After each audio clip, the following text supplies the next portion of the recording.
Good afternoon, everybody, and welcome to Courtney Stars of Tomorrow Live. I am Courtney Carey, and today is the big day. Today is the premiere of our second concert of the Feel the Spirit series.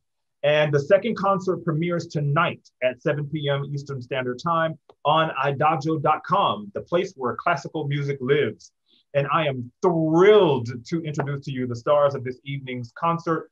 Ladies and gentlemen, please join me in welcoming the mezzo-soprano, who Opera News has praised for her rich tone and robust low notes. Ladies and gentlemen, please join me in welcoming Miss Lucia Bradford. And her partner in song for this evening's concert is the fabulous tenor Edwin Cotton, who has traveled the world, wowing audiences with his beautiful timbre and those clarion high notes. Ladies and gentlemen, please give a round of applause for Mr. Edwin Cotton. Hey, Edwin. Hey, Lucia. Hi. How y'all doing? Hi, Courtney. You excited? Thanks for having me. Yes. Awesome. Lucia Bradford, Miss Diva, Miss Lady. Tell us about Lucia. Where's Lucia from and how did you get into singing spirituals? Tell us everything we want to know. Well, first off, I would like to say hello, everyone. Good afternoon. And Courtney, thank you so much for having me and asking me to do this project because I was really excited. And then getting to work with Jim Davis and all these fabulous singers here and these guys, it's been really, really amazing. So thank you. Hi, everyone. I'm Lucia Bradford. I am from Brooklyn, New York. Big up NYC. Yeah, that's where I'm from. I always sang in church a lot. My parents, they're West Indian. My mom was Methodist. My dad was more in like the holiness church, so, which is, translated as sort of like Pentecostal over here. And so I grew up singing lots of hymns, always hearing hymns. I went on to LaGuardia High School, the Fame School. You went to the Fame School. Lifelong friendships and everything. It was a wonderful experience. But in addition to that, I learned that was where I heard and actually got to sing my first spiritual. Okay. And so it was so weird because it was like a little bit of gospel, but not really. And so I was really blown away. So, went to LaGuardia, did that, and then went on to Westminster Choir College in Princeton, New Jersey. Undergrad there, master's there, my undergrad in music ed. So when I left there, I wanted to like sing and do all this stuff, and then the gigs were not coming back then. So I was like, my mom was like, hello, you have a music ed degree, use it. I was like, okay. So I started teaching, but it's kind of funny. As soon as I started teaching, then things started opening up, and I, just started to do both, and it's been going very well for the past 15 years. So just singing everywhere, lots of concert work, and just everywhere, like all over the world for anyone. I have a great principal, so I'm very, very grateful to them to allow me to do stuff. So that's kind of the background and kind of where I am today. Awesome. All right, so let's move on now. Mr. Edwin, tell us about yourself. Where you from? Who you people? Hi, I'm from Brooklyn, New York, by way of Trinidad and Tobago. So, wow. Totally Caribbean. Grew up playing the steel drum, dancing in carnivals and all that other kind of stuff.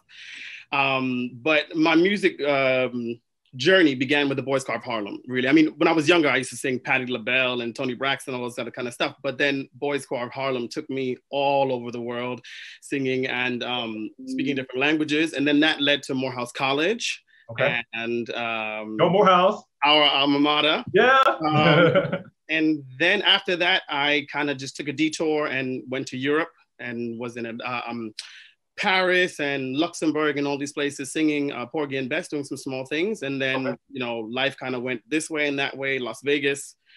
And hold on, you can't bypass that. Now, what does that mean? Las Vegas. You got to tell us about that now. What do you mean? I was a Las Vegas showgirl. No. I can do the moves. I can dance. I went there to do a master's degree. I didn't complete it. But then I moved back to New York. And after 2 years working as an usher at the Metropolitan Opera, I decided I needed to kind of do something else. So I went over to Europe. And 8 years later, I've had a career singing all kinds of different roles, from Rodolfo, Hoffmann, Tamino, throughout Germany, Italy, London, and Poland, and some other places. And so now I'm back here in America. Okay. COVID times, and I'm really grateful to be here and singing spirituals and to be a part of it all. And I've been really enjoying it. So. Okay, cool. So I guess maybe before we get into any more questions, let me just sort of tell, everybody the backstory of Feel the Spirit. And I don't think I've even told you all this. So Feel the Spirit actually came up because years ago, I was a student at Mannes College of Music, right? Yeah. And I had gone into the library one day to get a CD.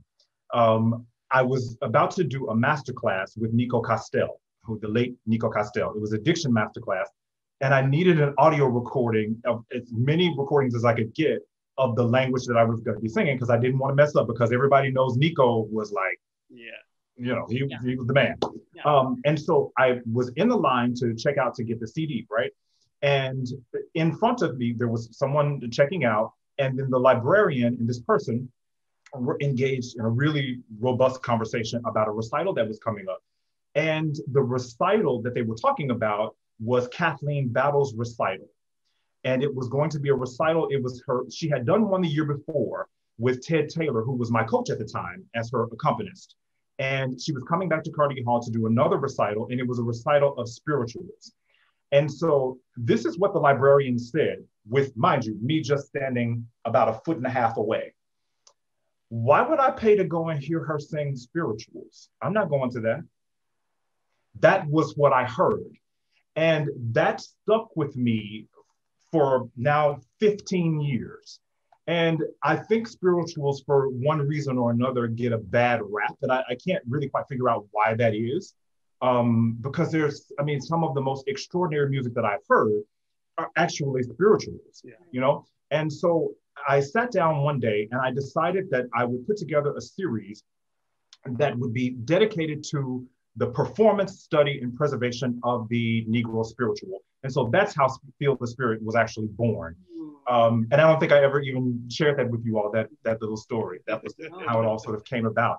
And so the idea here is that we would do not only concerts, but also a masterclass with sort of partners, where you have a pianist and a singer paired up, and a pianist and a singer adjudicator for a masterclass, so that we're learning about the style, the performance practices, and sort of more about how spirituals could be communicated. I almost said should be, but I don't want to put that on it, but could be communicated.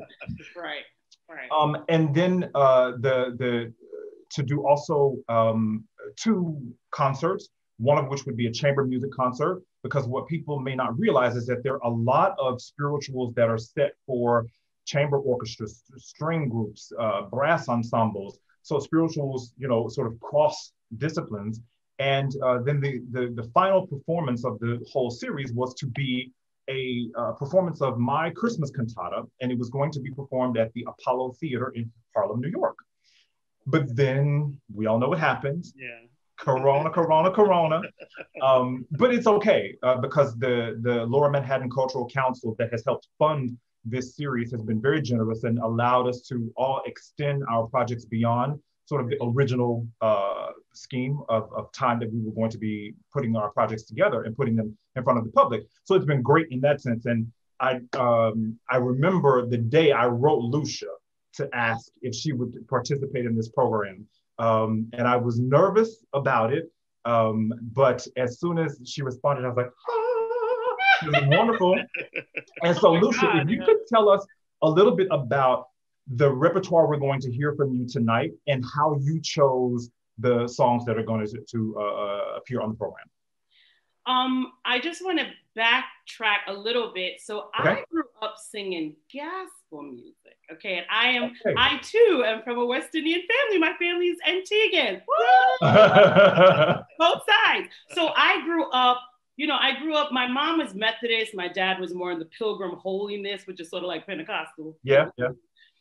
So, I lots of hymns, but we kind of went to like a kind of Baptist Pentecostal church. So, I grew up singing Yolanda Adams, Karen Clark stuff, Kimber, all that kind of, music, especially in the 90s. So that was sort of my background. So when I started learning about classical music and, all of that, of course, I was like, oh my God, this is like very, straight and very, and then I heard spirituals. I heard the Jesse Norman, Kathleen Bad, the concert at Carnegie Hall. Yeah. I was like, oh my God, what is this? It felt a little gospel-y, but it kind of felt a little rigid. I was like, oh my God, this was a whole other world. And I was like 16 years old, hearing this. And so I was like very, very intrigued with it. But I also was very nervous because I said, oh, well, you really can't approach it the same way. Because I went to sing and my teacher, Mr. Reberg, Ramon Reberg. Oh, yeah. Mr. Reberg, yeah. Oh, yeah. He said, no, you can't sing it like that with all them riffs. Said, oh, okay. So I was like, what do I do? Like, it was very strange to me because it felt so soulful and so, it almost like I was singing gospel music, but he made me know very early on, no, it is not the same approach.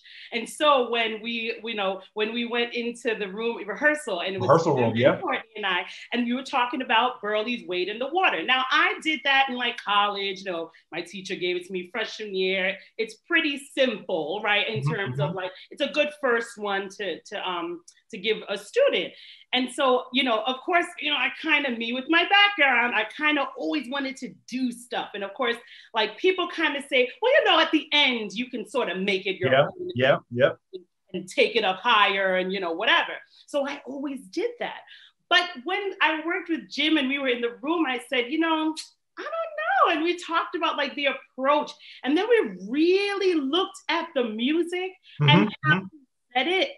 You don't have to do stuff to it. You really just have to sing what's on the page. And I felt so terrible and ignorant. I was like, look at me. Oh, yes, I'm not ashamed of my age. I'm 40, and I'm here, now just learning. You just got to do what's on the page. You know what I mean? And it really pulled a lot, and even dynamically, how he said it in the end. But I always wanted this kind of, you want that big kind of grand ending. And then we talked about the signal songs and like what that means and why it worked, why dynamically he wrote it the way he did. I mean, to bring it down instead of this kind of big kind of blustering end, there's still another message here, So all of that was it's so simple, but also like, it just was so great to know that this is much deeper. And it's really important for us to really look deeper into the spiritual. So that's what was eye-opening for me. So let's pause for just a minute, because you raised an interesting point that I actually later on have a question from Ms. Hairston about in Lord I'll Go. And it's sort of how much liberty do you provide your singers or people who are singing, within your composition? Because, you go to, for example, church, and you'll hear someone sing a spiritual, and it could be the most traditional of spirituals, right? And then somewhere in there, you start to hear more contemporary stuff. And I remember when we were doing Lord I'll Go, there was one moment, was it toward the end? Yeah. There was a little, I don't want to give it away because you look nervous now because the composer is on the other end. Yeah, she's sitting there. Blast me. But there was one moment where we talked about, is it okay to do a little bit of a run here? Yeah. Right? And so actually, this is a good point where maybe we can just sort of, before we get to you, Edwin, and your repertory choices, maybe let's just sort of segue here and let's bring Ms. Hairston and Dr. Taylor into the conversation. Ladies and gentlemen, let me introduce to you Dr. Darryl Taylor, who is the head of the African American Art Song Alliance, and also Miss Jacqueline Hairston, a fabulous composer and arranger. We are delighted to have both of you here with us this afternoon. Hey. Thank you for having us. Yes, indeed. Yes, indeed. So, Ms. Hairston, I think you might need to unmute your audio in the bottom of your screen there. And all right. So my question to you, before we even get into Lord, I'll Go, just sort of in terms of performance practice, is it ever okay for someone to add embellishments or interpolate things in spirituals?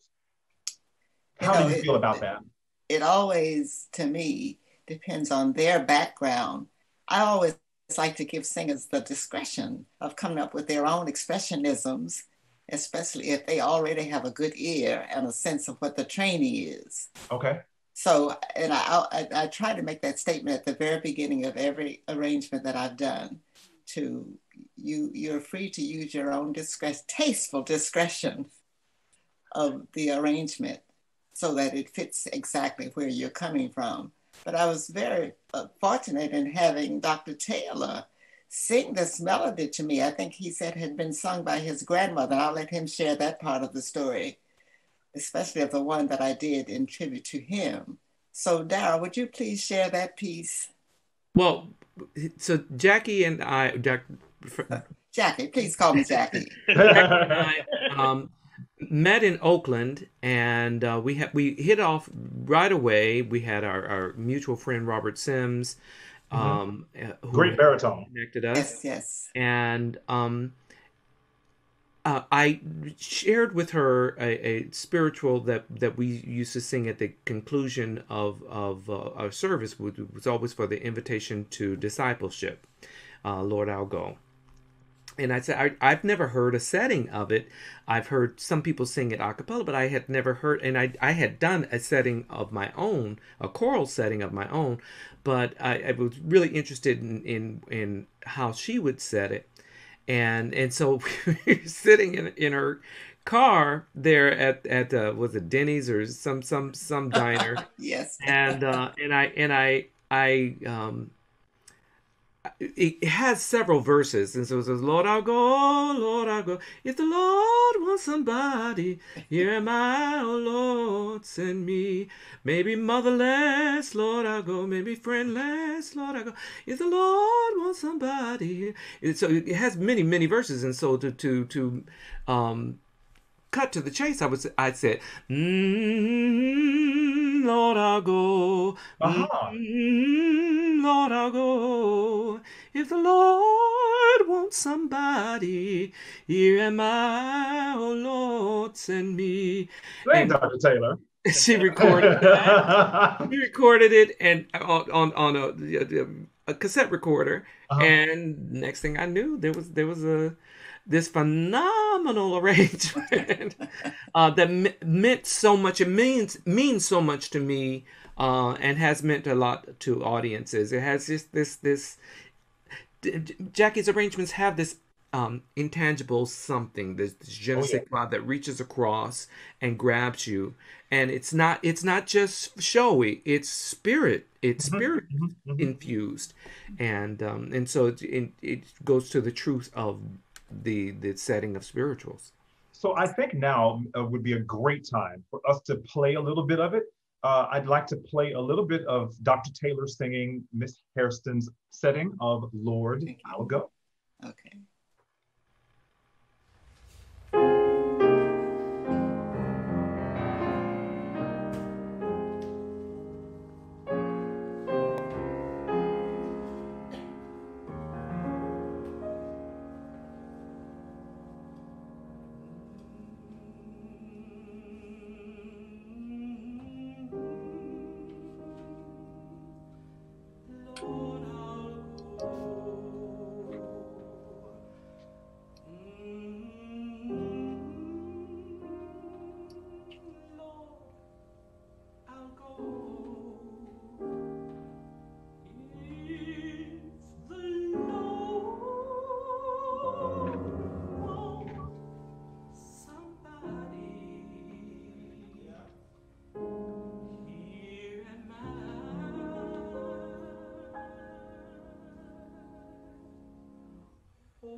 Absolutely beautiful. Oh, I want to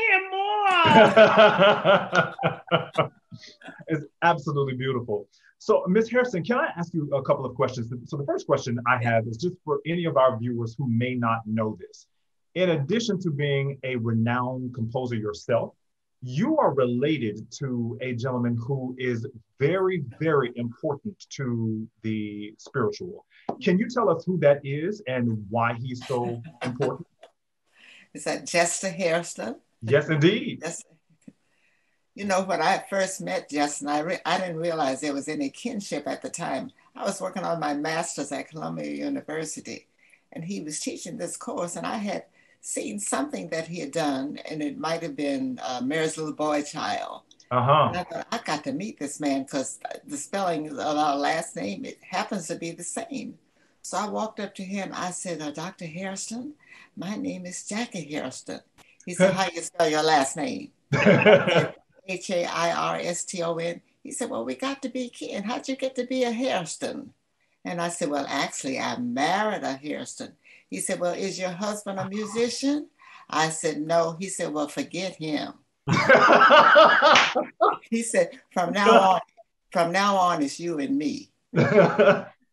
So that was the start of it. And then I was still living in North Carolina, and he was in Los Angeles. Mm-hmm. And he said, well, when can you, he said, I'm going to call you a little cuz. He said, a little cuz, now when can you come out to see me and spend time with me in my house? I said, well, just the first plane I can get out of here, I'll be there. I said, give me your calendar. He said, you can come any day now. And speaking of small cassette tape recorders, and Lucia, this goes back in the time probably before you were born, when we had little cassette tape recorders. I had my little cassette tape recorder and a notepad, and I sat up. You've got to be kidding. You've got to be kidding. I sat at his feet. I sat on the floor at his feet, and he told joke after joke after joke after joke. I said, Jester, where are you getting all this from? He said, well, most of them I just make up. I said, well, Jester, you are amazing. And then he mentioned the time that he had spent in Africa and that the Africans had taught him Mali. He said, you familiar with Mali, M-A-L-I? I said, no, I'm not. He said, well, I have to give you my setting, and then you set it up in your way of nobody knows the trouble I see. Not nobody knows the trouble I've seen, not past tense, but present tense. Nobody knows the trouble I see. So I still have that in my echelon of spiritual arrangements for singers. But I have the Mali language written because I said, well, Jesse, you'll have to spell it out for me. He said, okay, little cuz, I'll do anything you want me to, because, you know, I told you from now on it's you and me. Now you can forget that other joker. I said, just to come. But he loved telling jokes. So he told me story after story after story. And I recorded it on that little tape recorder. And I was amazed of the clarity that remained even after I left him. And I must have been with him until he was, let's see, I think it was 2001, the year before he passed, when he said, now, little cousin, I want you to carry on the tradition. Oh, wow. I said, I'll do the very best I can. It would seem to me that would be something that the Smithsonian would want to have. Now, how about that? How about that? So maybe Dr. Taylor, you can help us make that happen. Done and done. Let's get it done. Absolutely. Thank you. And so I hope that answered your question, Courtney. Yes, ma'am. So for anybody who wants to know, you can also visit a website, JacquelineHairston.com, right?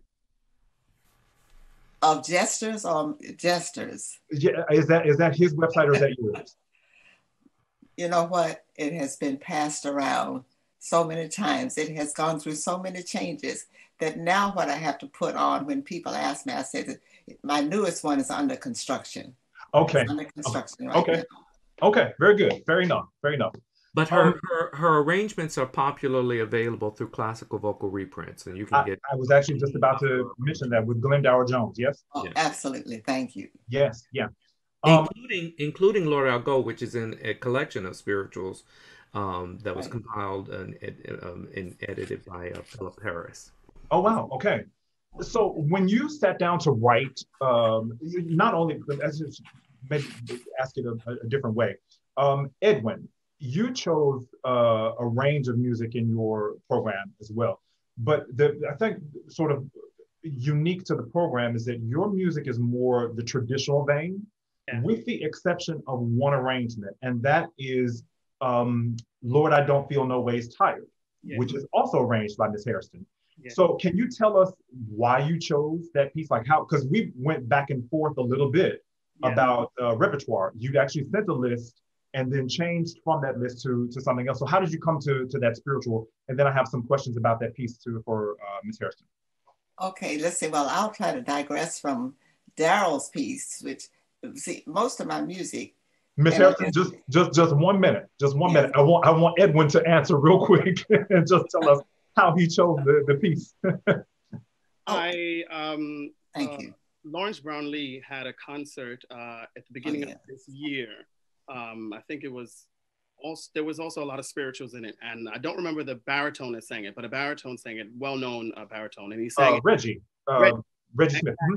And I was so moved by the piece because it's a traditional spiritual, but you feel like you're in the church. Gospel, and I knew I wanted to sing it. First of all, I spent a whole bunch of time trying to find it in the high key because all I saw was the baritone key. I was like, I can't do that. I found the high key, and I was, out of all the songs, I was convinced I wanted to sing that song because there was something special. That's it. No research. It was just I heard that song and I felt it in my spirit. I felt it in me, and I knew I needed to sing that. So that was it.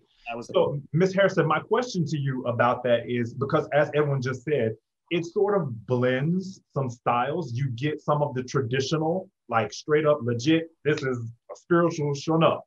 But then it veers off into some other stuff. And so how did you blend the styles? How did you come to decide that was the road you wanted to take with the arrangement? Well, first of all, I guess because I've had love affairs with a lot of people who were in several genres. And Lucia, you'll find this one interesting. I used to go to the church where Edwin and Walter Hawkins. Yeah. Oh, wow, yes.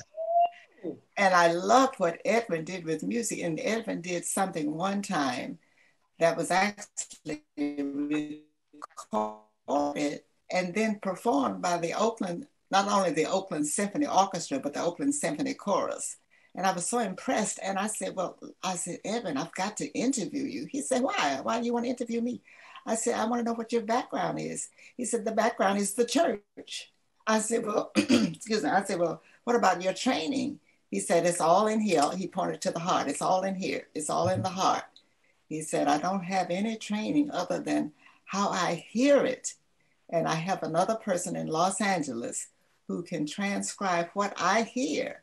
He said, because I can't write the notes down like you. I'm not that kind of trained person. Oh, wow. But if I hear it, I can sing it for my singers, and I can give them the harmony parts of soprano, alto, tenor, bass. He said, because it's all in me. I have it. And I said, well, I'm so proud to know you. And so I invited him to come to my class. I was teaching at Merritt College. And I said, would you come to my class and share with my students? I said, because this is something they need to hear about it since and I had a mixed class of white students and Black students, a few Asians. I said, but they all need to meet you and to hear you.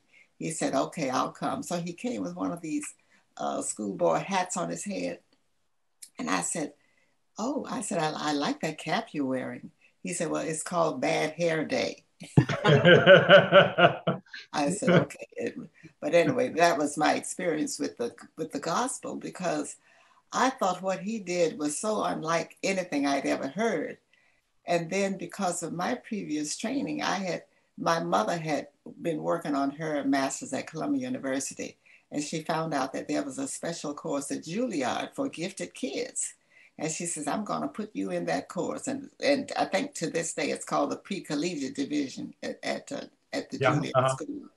So anyway, I got that training. And because right now, and Darryl, you'll find this interesting too, I'm really hooked on the pentatonic. And I've come up with a title here, and I don't want any of you to copy it yet until I I'm calling it the Pentatonic Sonic. Okay. And I'm going to do a lot with that. And it's going to be based primarily on the pentatonic scale, because even as Darryl was singing part of Lord, I'll Go, I can hear da da da da, 1, 2, 3, 5, 3, 2, 1. If you were to play it on the black keys. So the influence comes from near and far. That's the best I can say right now. Okay. All right. Awesome. And so I guess my next question, Lucia, is sort of about the traditional spiritual that you arrange yourself, right? Most people you won't know this until you see the concert tonight, which I must say starts at 7 p.m. on idagio.com. And we'll flash the link across the screen at some point throughout the broadcast so you can check it out. But there's a spiritual that you put on the program, and it will appear toward the end of the concert tonight. Sooner Will Be Done. Yeah. Now, I had heard, believe it or not, the first time I ever heard Sooner Will Be Done was in the movie Imitation of Life. And it was Mahalia Jackson sang it in the big funeral scene in the movie. I'd never heard the spiritual before that. I'd not heard William Dawson's or anything like that. That was the first time I heard it. And so when you sang it in the rehearsal, it took me back to Mahalia a little bit, but it's very free, right? And so can you tell us what did you put into that arrangement? Because it's sort of juicy and spicy. What's the backstory there? Well, the backstory really, Mahalia, she had a lot to do with it, because I heard, first of all, I love that movie, and I remember that rendition there. And then I just listened to her. I had to do Marvin Lowe. He did a spiritualist concert a couple of years ago, and I don't know if he said it or he was just like, Lucia, just figure out something to do. I was like, okay. And it needs to be a cappella. And y'all know my range is a little crazy. So I said, okay, if I'm gonna have to go up the octave, I have to think about how I'm gonna start this. So I can go all the way down. You know? So I said, okay, so I can't have a pianist here. It just needs to be me, because I need it really low. So it was a little bit of Mahalia, but it's again my gospel roots. I had to, I really tapped into that, and I just love. It's such a heavy piece. But I really wanted it to be like, at the end, I wanted it to be like really kind of dramatic, hopeful. Yeah. So I don't know. I'm feeling this arranger ministry. I don't know, you guys. You all are the real professionals. But I just got my feet wet just a little bit in that department. So but Mahalia, she was a big inspiration for me. And then really just the gospel stuff. So it's a lot of work. I mean, and you guys really do it. I mean, I just did it as a singer, like just putting. Yeah. But it's great. I mean, you cover so much territory within that arrangement. Yeah. And I was so happy to hear Ms. Hairston say that, singers have some license to be creative within the medium. Because that was actually one thing that I was really, and you mentioned earlier that we talked about it. Now, I will say this, for anyone who sings an arrangement by Courtney Carey, what I put on the paper is what I want. But I will say this, Justin Austin asked the question when we did rehearsal for the first concert, right? And it was in, The Blind Man Stood on the Road and Cried. And he said, okay, can I do this one thing here? And I hadn't thought of it in that way. It actually supported the phrase before. And so there are instances where, some singer will be inspired to do something that the composer hadn't thought of, and that it can actually add to the piece. And there's, I think, just a fine line or balance there. Dr. Taylor, do you look like you want to chime in? Yeah, but so the big question comes in, and the ambiguity comes in, where people think Black music, sacred music, okay, it must be gospel. But there was no gospel before about 1930. Mm-hmm. So anything that you're thinking about, any of the Burley spirituals, anything that's traditionally set, did not have blues inflection. Blues was verboten. Mm-hmm. Blues is an an outgrowth of spirituals, but it is a secular development of spirituals in its own muck and mire. It found its fertilization and then came back to the church through Mahalia Jackson, through Thomas Dorsey, et cetera, et cetera. So that when you then have these contemporary settings, you do have viability of both dancing, but you have to recognize which is which, and which switch are you providing, and that's not to say, well, one, spirituals are inherently improvisatory. They're from they're communal and they're improvisatory. That's just part of the whole thing. That certainly one can sing a spiritual to oneself, but more natively, spirituals are sung as a community activity. If you start to sing something in church, the expectation is other people are going to sing too, and they're going to sing the version that they heard. They're going to sing the harmonies that they hear in their ear, and that then changes it in many vivid and there's nothing wrong with that.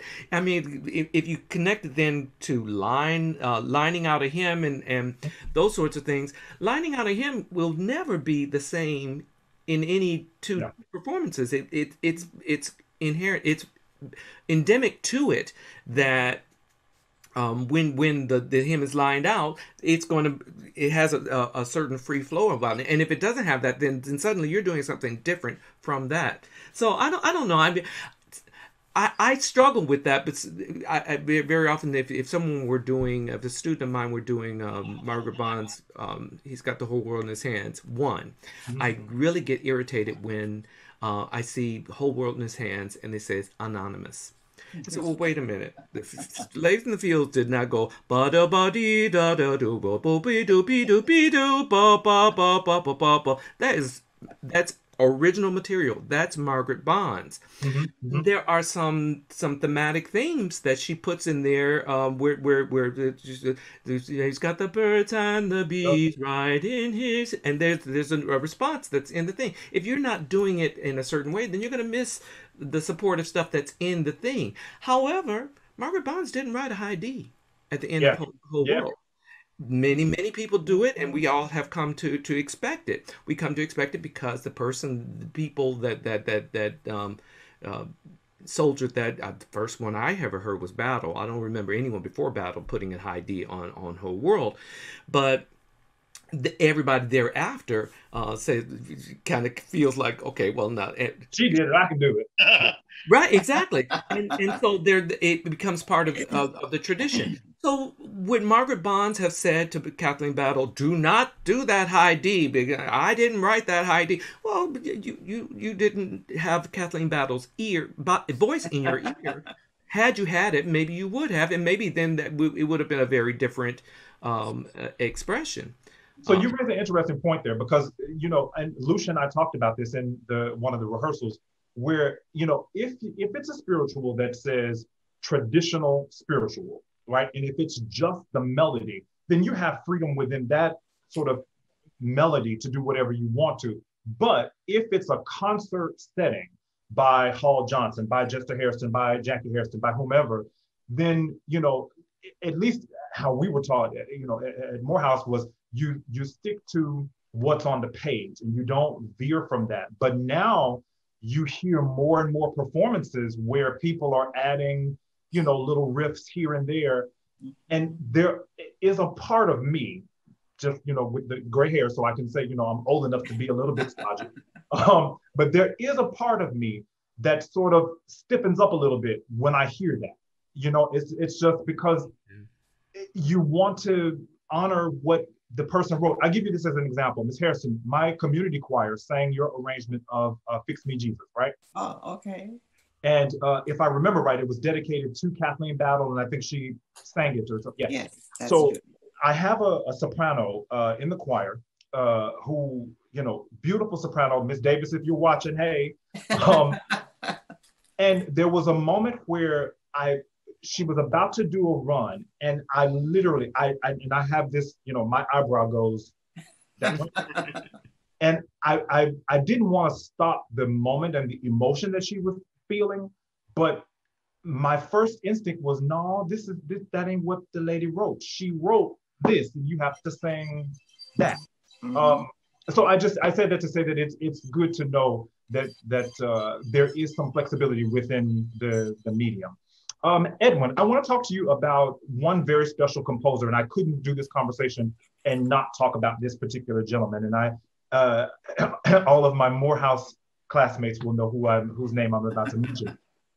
Dr. Wendell Phillips Whalum, who was the second director of the Morehouse Glee Club, and a brilliant musician. I mean, absolutely brilliant musician. And you sang on the program, What Spiritual? And why did you choose that spiritual? Was it an homage to Morehouse? I never heard the spiritual when I was at Morehouse. So tell us what spiritual you chose. I'm on the line right now with Dr. Darryl Taylor. Let me call you back. God is a God. Okay. That I sang, by Wendell Whalum. Mm-hmm. I didn't hear it at Morehouse. Actually, it was this year when I was touring with the American Spirituals Ensemble. Another one of our colleagues sang it, Kenneth Overton. Uh-huh. And once again, I kind of go for feeling. And the way he sang it, the fervor, the beauty of the piece, the intention. It's such a strong piece. It's simple, but very powerful. Yeah. And when I listen to it, I mean, I'm supposed to be on stage and people watching me. I cried every night. It's ugly cry. And so I wiped my tears, but I felt that song. And so then I, after the tour was finished and COVID started, I would always sing that song to myself in the house and add extra notes that aren't in the piece. But when it came down to actually rehearsing it and singing it, I really stuck to the music because it's enough. You don't need to add anything there. Okay. So I think this would be a good point just for us to hear a little bit of music from tonight's concert. So I'd like to play for you now the trailer to Feel the Spirit, the second concert featuring Lucia Bradford and Edwin Cotton. And Cody, you can take it away.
And so I must give a huge shout out to Arts at Future, which is a part of the Idagio platform, and the Hampsong Foundation, because they've given us a wonderful opportunity to stream these two concerts on the platform. And I can't even tell you how all of that came about. And every time I, sort of sat at my desk and read an email that came from Thomas Hampson, I actually was like, okay, is this real? Is this real life right now?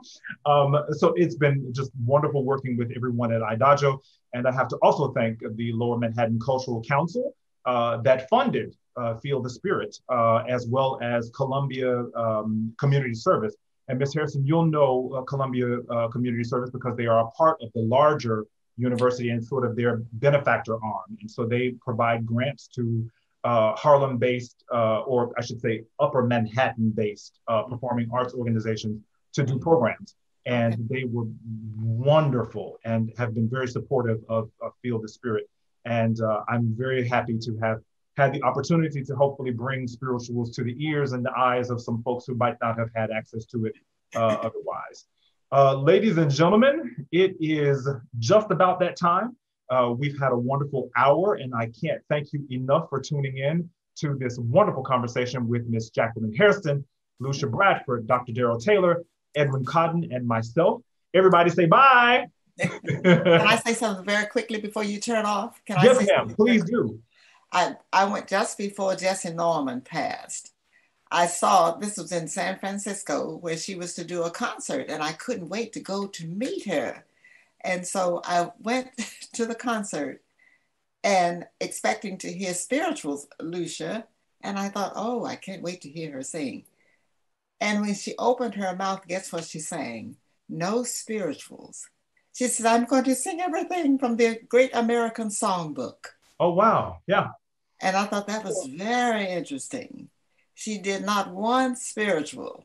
Wow. She did everything from the Great American Songbook. And I thought, aha, that's very interesting. And then I wondered why she shied away from spirituals. I thought that was her forte. Mm-hmm. So I never found out. So if any of you know the answer as to why she shifted from the spiritual to the Great American Songbook. I think that was probably just for that particular performance, because she certainly continued singing spirituals. I know, yes. But that's why I was shocked. And a lot of people were shocked when Kathleen Battle came back to the Met and did all spiritual. All spiritual. And I was on that concert, and I was like, well, maybe she'll start with an aria and then do,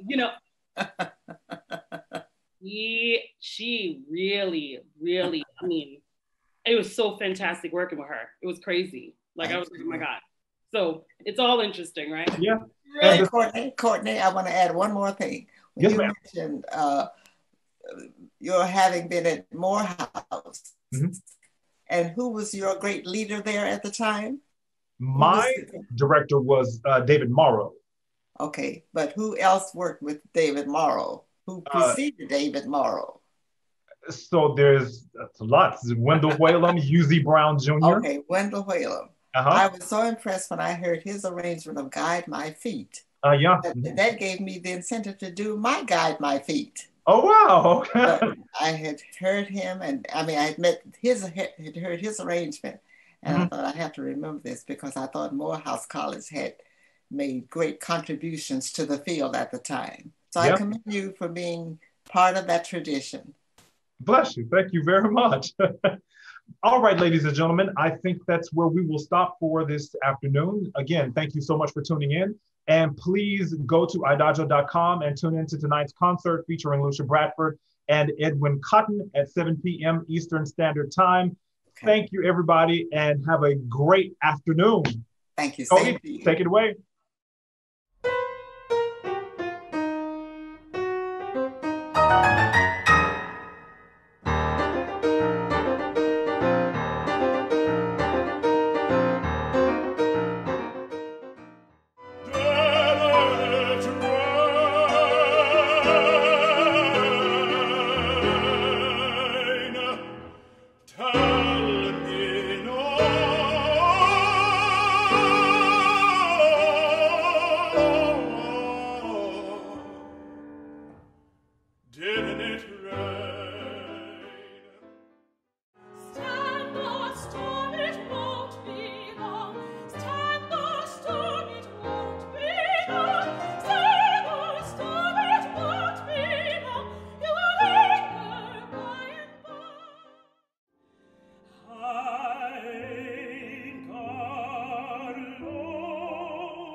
time I